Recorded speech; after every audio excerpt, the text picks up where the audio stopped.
ये हरिवंश महाराज जी, आपके चरणों में कोटि कोटि प्रणाम। हे गुरुदेव, कुछ दिन पूर्व मेरे शरीर के एक पुत्र ने आत्महत्या कर लिया था। आपके सत्संग एवं कृपा के प्रभाव से घटना मुझ पर तो बहुत अधिक हाविक नहीं हो पाई, परंतु घर की परिस्थितियां, विशेषकर शरीर की पत्नी और अन्य पुत्र अधिक विचलित हैं। हे गुरुदेव, मैंने आपसे सुना है कि शरणागत के जीवन में जो कुछ भी अच्छा बुरा होता है, परिणाम उसका मंगल ही होता है, परंतु अल्पमति होने के कारण ये भय होता है कि कहीं मैं भटक ना जाऊं। महाराज जी, आपसे करवत प्रार्थना है, जिससे श्री जी के चरणों में, मेरे गुरु चरणों में अगाध भक्ति हो, ऐसी आज्ञा करें।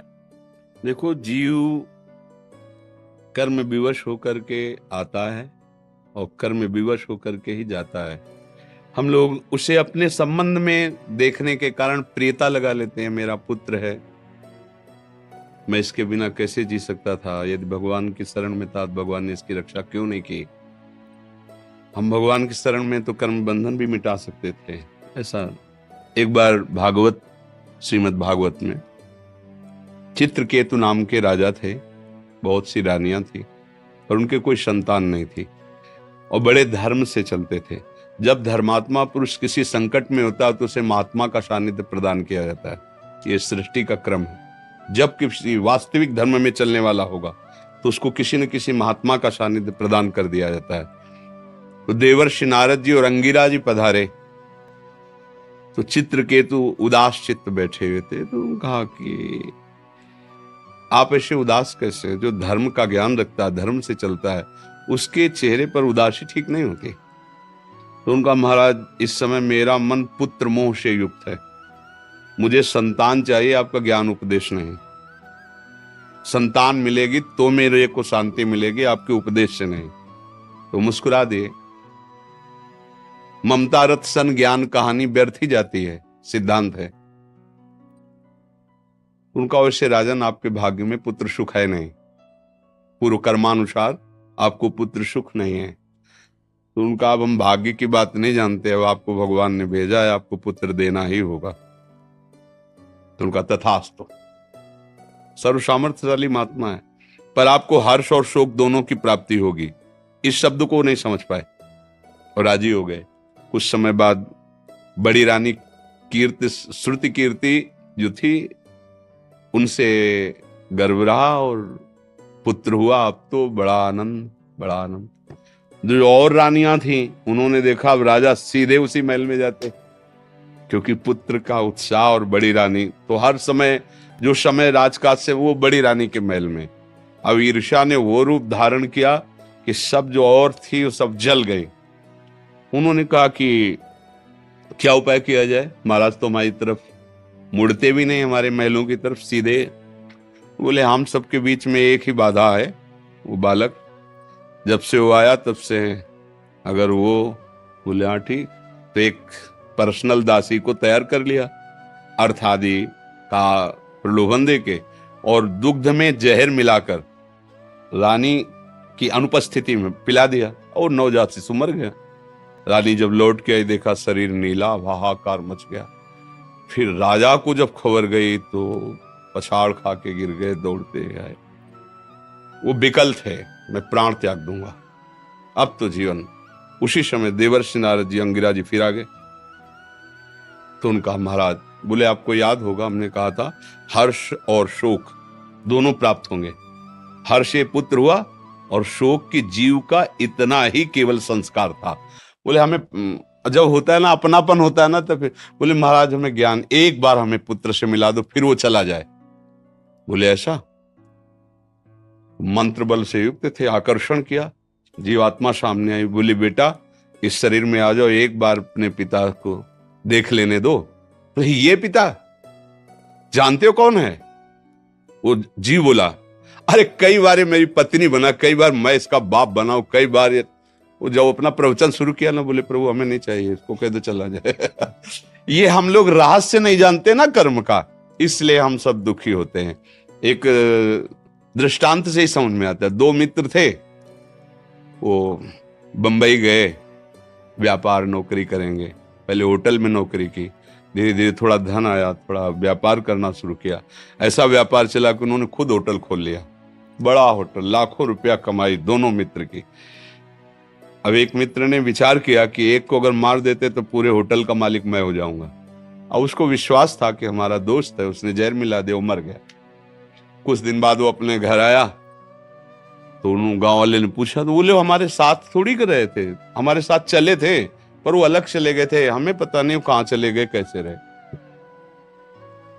अब तो होटल में खूब पैसा आ रहा, जमीन खरीदी, मकान बनाया, सुंदर ब्याह किया। कुछ समय बाद लड़का पैदा हुआ, उसको अब इतना ऐश्वर्य, खूब पढ़ाना लिखाना, अमेरिका भेजा पढ़ाने के लिए। अब वहां बीमारी शुरू उसको हुई, अब यहां से पैसा शुरू, अमेरिका जाना, बीमारी इतनी बढ़ती चली गई, होटल बिक गया, मकान बिक गया, निजी जमीन जो खरीदी थी वो तो बिकी गई, निजी जमीन बिक गई, आभूषण बिक गए, स्थिति ये हो गई कि खाने को नहीं रह गए। अमेरिका से बुलाया,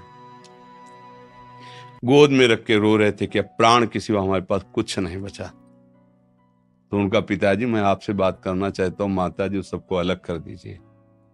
अलग किए तो बोले पहचाना, भगवत स्मृति से उसको पहचाना, मैं तुम्हारा वही दोस्त हूं जिसे कोई नहीं जानता, और जहर दिया था, हमारी ही संपत्ति हिस्से से बड़े थे ना, आज मैं तुम्हें सर्वनाश करके जा रहा हूं, मेरा वियोग और संपत्ति का वियोग तुम किसी काम की नहीं।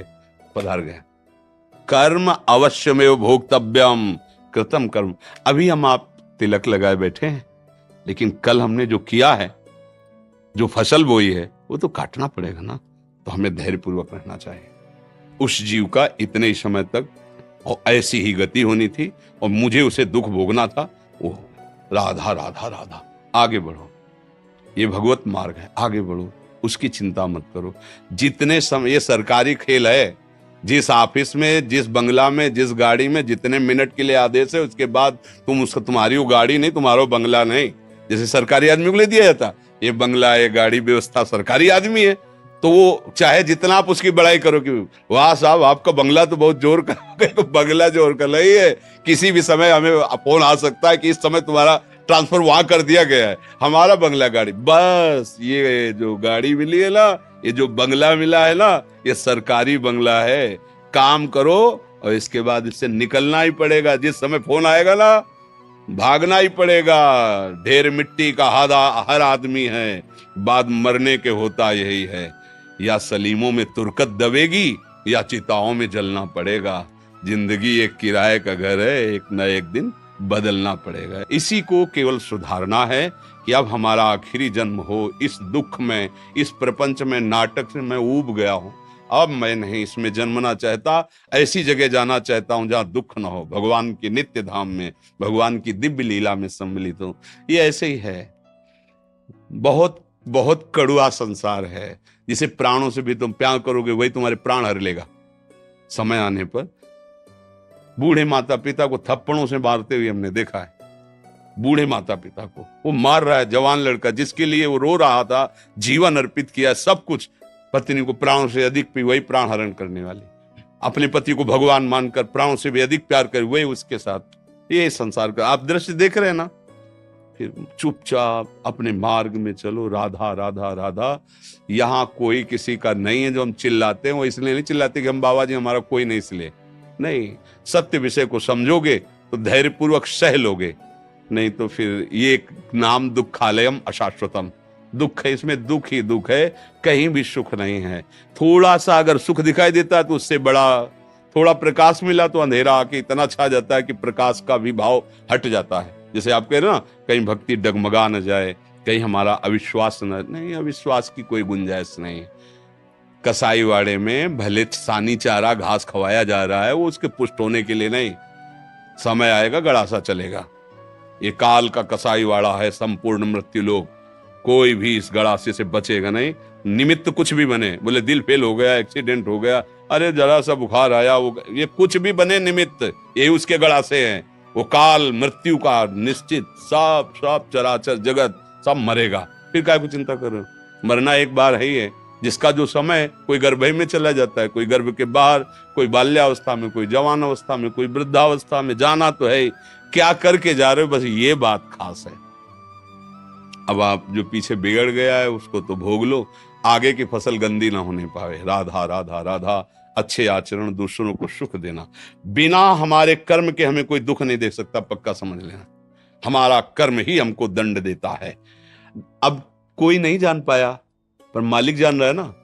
अब वो ऐसी जगह मारेगा कि तुम किसी से बता भी नहीं पाओगे, केवल रोते रहोगे। सही आचरण करो तो आपको यहां भी सुख और वहां भी सुख। ऐसे थोड़ी संत जन और सब शास्त्र कहते हैं, सच्चे आचरण। देखो, भगवान पुत्र थे राम जी, शब्द वेदी बाण के ज्ञाता थे महाराज दशरथ चक्रवर्ती सम्राट। शब्द पे बाण संधान कर देना, किसी भी दिशा में वो मरेगा। अगर शब्द आया बाण संधान हुआ तो उसे शब्द वेदी बाण के वो कहीं भी वो मरेगा। श्रवण कुमार अपने माता पिता को तीर्थ यात्रा कराने, जब सरयू में स्नान कर रहे थे, स्नान के बाद माता पिता को जल ले जाने, तो घड़े से डुब डुब ऐसे आवाज, उनको लगा मृग पानी पी रहा है, शब्द वेदी बाण मार दे। देखना चाहिए ना, ऐसे केवल अंजात से कैसे मार दिया। अब उनको ज्ञान था शब्द वेदी बाण, जियो मार तो श्रवण कुमार की छाती पे लगा जा। अब नजदीक शिकार करने के बाद उसके समीप जाया, अरे उनको लगा अरे गजब हो गया, ये क्या हो गया।